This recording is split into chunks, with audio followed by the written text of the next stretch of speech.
ಇನ್ನು ಗದಗ ಜಿಲ್ಲೆಯಲ್ಲೂ ಕೂಡ ನಿನ್ನೆ ಸಂಜೆ ಹೊತ್ತು ಮಳೆಯಾಗಿದೆ. ಮುಂಡರಗಿ ರಸ್ತೆಯಲ್ಲಿರುವಂತ ಲೇಔಟ್ ಒಂದರಲ್ಲಿ ವೃದ್ಧ ದಂಪತಿಯ ಮನೆಯ ಮೇಲ್ಚಾವಣಿ ಹಾರಿ ಹೋಗಿರುವುದು ಬಿರುಗಾಳಿಗೆ. ಪಾಪ ದಂಪತಿ ಕಣ್ಣೀರು ಹಾಕ್ತಾ ಇದ್ದಾರೆ.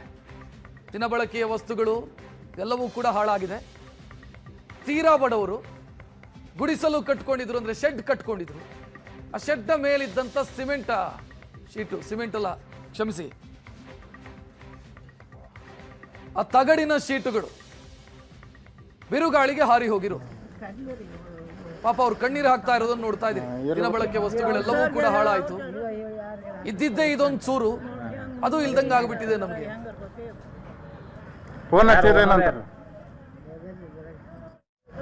ರಿಪೇರಿ ಮಾಡಿಸೋದು ಅಂದ್ರೆ ನೀವು ಮಾಡ್ಕೆ ಅಂತಾರೆ. ನಾವು ಏನು ಮಾಡಕ್ರಿ? ಅವ್ರವ್ರಿ ಅವ್ರ ಮಾಲಕರು ಅವ್ರು ಇದನ್ರಿ ಮಾಡ್ಸಾವ ಇಲ್ಲದನ್ರಿ ಅವ್ರ ಪಪ್ಪ ಸ್ವಾಮಿ ಇರ್ತದೆ.